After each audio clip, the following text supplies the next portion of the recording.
नमस्ते बच्चों, आज मैं आप लोगों के लिए एक कहानी लेकर आई हूँ और यह कहानी का नाम है यह भी बदल जाएगा। क्योंकि दुनिया में कोई भी चीज़ एक जैसा नहीं रहता, वह बदलता ज़रूर है। सृष्टि का नियम ही बदलाव है, जो आता है वह जाता है। तो आइए इस कहानी की ओर बढ़ते हैं। और यह कहानी में एक धनी व्यक्ति था। जब वह बूढ़ा हो जाता है तो उसकी मृत्यु हो जाती है और मृत्यु होने के बाद उसके परिवार में जो दो बेटे थे, वह दोनों बेटे आपस में लड़ने लगते थे। लड़ते लड़ते इतना उनके घर में कलह हो गया कि वो परेशान होकर उन दोनों ने फैसला किया कि हम लोग अलग हो जाएं। और अलग होने के लिए उन लोगों ने आपस में ही बंटवारा करना उचित समझा। तो जो भी धन संपत्ति था पिताजी का, उसने आधा आधा कर लिया। रुपया, पैसा, बर्तन, ज़मीन जायदाद सब कुछ आधा आधा हो गया। अंत में पिताजी ने एक पोटरी में 2 अंगूठी रखी थी। तो उस पोटरी को निकाला गया और उसमें देखा गया कि उस पोटरी में पिताजी ने 2 अंगूठी रखी। एक अंगूठी सोने से बनी है और उसमें बहुत ही कीमती रत्न जड़े हुए हैं, और एक अंगूठी चांदी की बनी है। तो बड़े बेटे के मन में लालच आ गया और उसने कहा कि देख छोटे, ये जो अंगूठी है लगता है कि हमारे पूर्वजों की है, इसीलिए पिताजी ने इसे संभाल कर रखा है। तो मैं बड़ा हूँ, इसलिए इस अंगूठी को मैं अपने पास ही रखूँगा। तुम इस चांदी की अंगूठी को रख लो। छोटा बेटा मुस्कुराता है और उस अंगूठी को रख लेता है।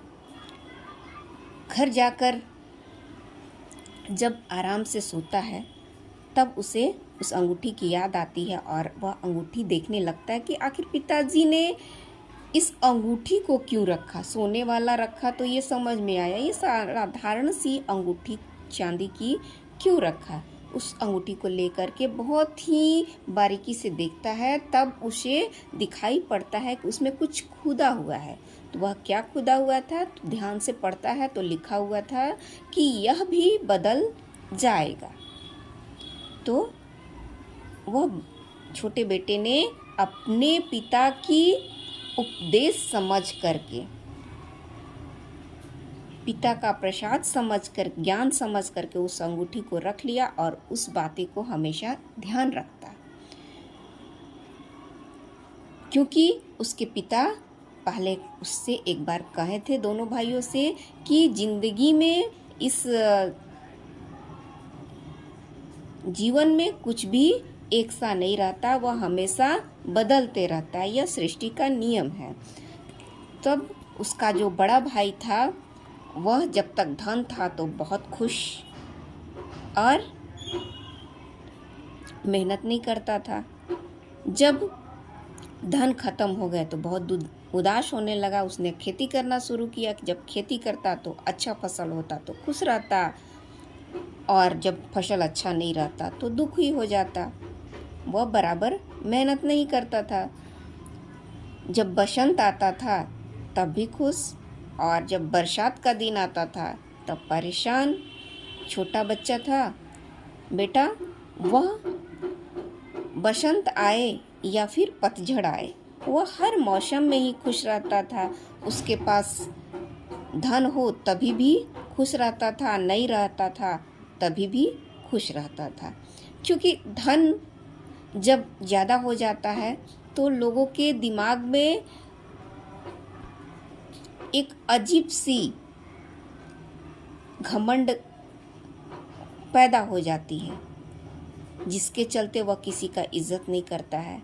लेकिन छोटा बच्चा जो था वह जानता था कि यह भी बदल जाएगा। आज धन है, कल नहीं रहेगा। आज बसंत है तो कल पतझड़ भी आएगा। तो हर मौसम में, हर स्थिति में वह समान रहता था। सुख में इतराता नहीं था, दुख में रोता नहीं था। वह जानता था कि यह सुख भी बदलेगा और यह दुख भी बदलेगा, क्योंकि यही सृष्टि का नियम है। तो एकाग्रचित्त हो करके दुख को भोगता था और एकाग्रचित्त में ही रह करके सुख को भी भोगता था। इसलिए वह सुखी रहने लगा। और छोटा बड़ा बेटा जो था वह परेशान होकर, इतना परेशान कि रात रात भर उसे नींद नहीं आती थी, दवा खाना पड़ता था उसको। ऐसी स्थिति हो गई उसकी, क्योंकि वह इस बात को नहीं स्वीकार किया कि यह भी बदल जाएगा। तो बच्चों, हमारे जीवन में भी उतार चढ़ाव आते हैं, सुख भी आता है, दुख भी आता है, कभी कष्ट भी आता है। तो हर स्थिति में हमें समान रहना चाहिए। सुख में इतराना नहीं चाहिए, दुख में परेशान नहीं होना चाहिए, क्योंकि जो भी आया है हमारे सामने समान भाव से उसे देखो और उसे झेलो। अपना कर्तव्य का पालन करते रहो। धन्यवाद।